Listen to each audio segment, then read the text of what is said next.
안녕하세요. 지난 시간에는 우리가 여러 종류의 채권들의 금리가 서로 제각각 다른 이유 중에 첫 번째 중요한 이유가 그 채권들의 위험 구조가 다르기 때문에 그렇다. 그 위험 구조에 영향을 미치는 제일 중요한 요인이 부도 위험, 발행 주체 부도 위험이 되겠죠. 그 다음에 유동성, 그 다음에 세금 이런 것들이 영향을 준다. 그런 얘기를 했는데 또 하나의 또 중요한 서로 다른 금리에 영향을 미치는 요인이 만기까지의 기간이 서로 다른 바로 이 기간 구조가 금리에도 굉장히 중요한 영향을 주게 됩니다.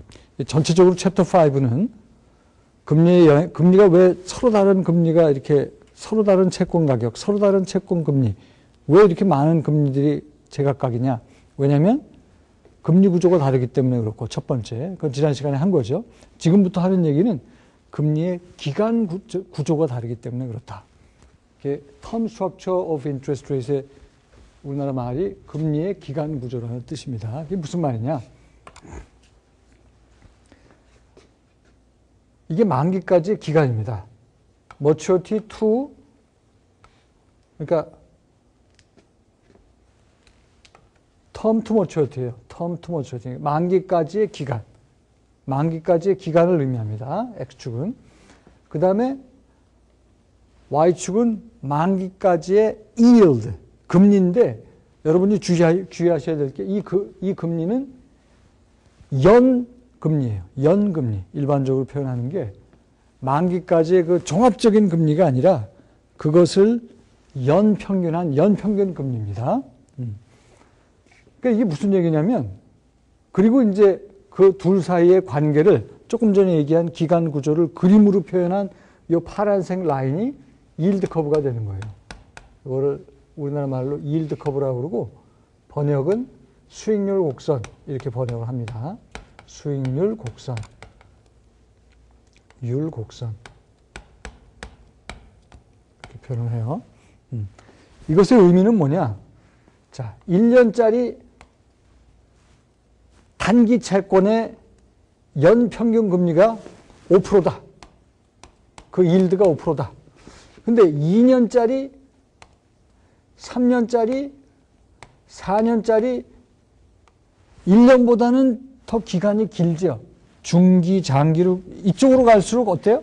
만기까지 기간이 길어지는 겁니다.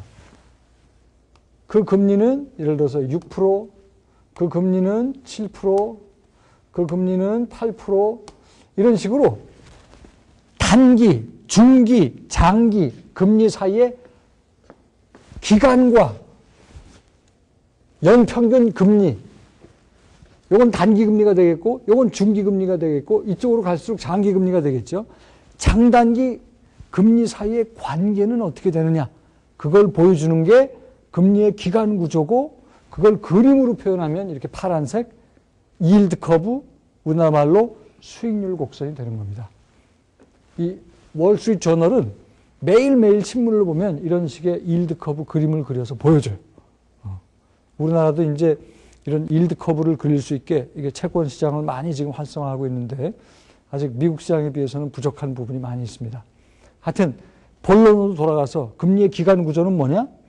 만기까지의 기간과 만기까지의 연평균 yield, 연평균 금리 사이의 관계를 보여주는 거다. 그 과정에서 장단기 금리는 서로 어떻게 연관이 되어 있는지를 보여주고 있어요. 그걸 그림으로 표현하면 금리 기간 구조가 뭐가 돼요? yield 커브가 되는 거예요. 수익률 곡선. 그러니까 이게 서로 다 비슷한 얘기입니다. 아시겠죠? 그런데 yield 커브를 설명하기 위해서는 이론이 필요합니다. 몇 가지 가정이 필요하기 때문에 그 가정에 따른 이론이 필요해요. 근데 그 이론 얘기를 하기 전에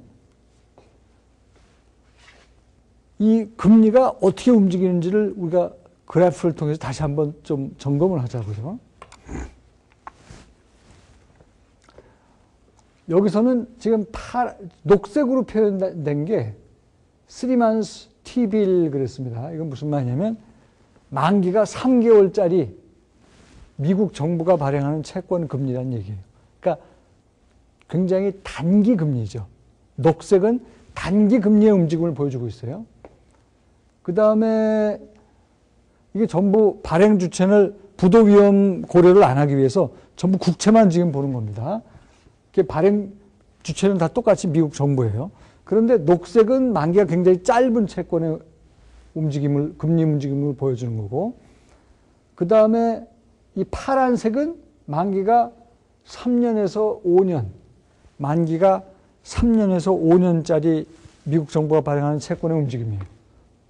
그 다음에 빨간색은 뭐예요? 빨간색은 만기가 20년이야. 그러니까 장기 채권 금리의 움직임이야. 그러니까 장단기 채권 금리의 움직임을 지금 보여주는 겁니다. 그죠? 장단기, 중기도 있고. 근데 모양이 어때요? 다 비슷하게 움직이죠? 단기 금리가 올라갈 때 중장기 금리도 같이 올라가는 경향이 있어요. 떨어질 때 같이 떨어지는 경향이 있어요. 그죠? 올라갈 때 같이 올라가고 떨어질 때 같이 떨어지고.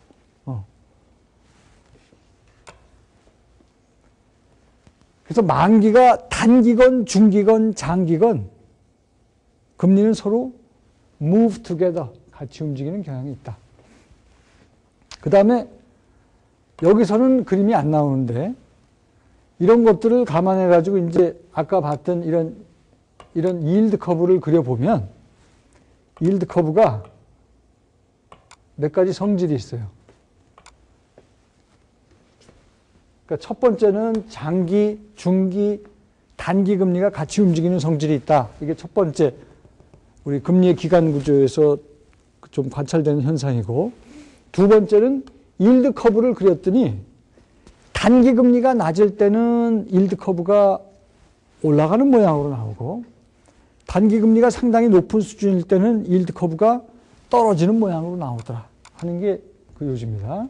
Yield curve tends to have steep upward slope when short rates are low. 단기 금리가 낮을 때는 yield curve가 올라가는 모양이고, 그 반대인 경우는 내려가는 모양으로 나타나더라 하는 게 이제 두 번째 관찰되는 yield curve의 일반적인 현상이에요. 세 번째 관찰되는 현상은 이렇게 yield curve는 여러 가지 모양이 나올 수 있음에도 불구하고 한 80, 90% 이상은 대부분 올라가는 모양을 갖고 있습니다. yield curve는 굉장히 yield curve는 다양한 모양을 가질 수가 있어요. 그렇지만 대부분의 yield curve는 그럼에도 불구하고 올라가는 모양을 갖는다.